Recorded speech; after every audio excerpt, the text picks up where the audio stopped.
140 bata na nakaranas po ng pang-aabuso sa isang care facility sa Pampanga, nasagip ng DSWD. Pinakabatang nasagip, 3 buwang gulang na sanggol. Si Harley Valbuena sa report.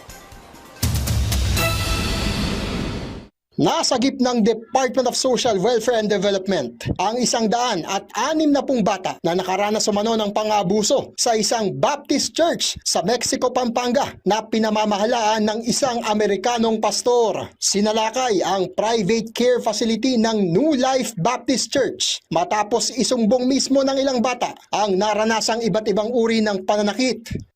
Iba't ibang klaseng kwento ng pananakit ranges from ginapos ng gamit ng kadena ng kapal, pinaluhod sa graba, pinaluhod sa asin na may bato, pinalo ng yantok na yung ginagamit sa karnis, exact term yung sa karnis.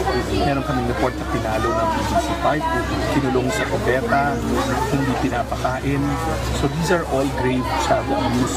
3 buwang gulang na sanggol ang pinakabatang biktima habang ang iba ay hindi lalagpas sa 17 taong gulang. 8 sa mga nakausap na bata ay sariwa pa ang mga sugat sa katawan. Inaresto ang direktor ng Baptist Church na si Pastor Jeremy Ferguson na maharap sa kasong paglabag sa Republic Act No. 7610 o Special Protection of Children Against Abuse, Exploitation and Discrimination Act at maaaring mabilanggo ng hanggang 20 taon. Sinilbihan na rin ng cease and desist order ang New Life Baptist Church. Sinigurado rin namin ipuntahan sa Bureau of Immigration para hindi siya makalabas ng bansa kasi American citizen ang perpetrator. We will use the fullest extent ng batas para maparusahan na sila. Iniimbestigahan na rin ng DSWD ang ulat na may iba pang staff ng Baptist Church ang dawit din sa pang-aabuso. Inaalam na rin kung bukod sa pananakit ay nakaranas din ang mga bata ng sexual na pang-aabuso. Ang mga biktima ay nasa pangangalaga na ngayon ng DSWD Central Luzon Field Office.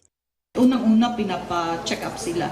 Kasi yun nakita yung mga bruises ng mga bata. So, inuna na muna yun. Gagawan din ng mga psychosocial processing. Ang pinaka-importante, ibalik sa pamilya ng may mga pamilyang bata. Harley Valbuena para sa Pambansang TV sa Bagong Pilipinas.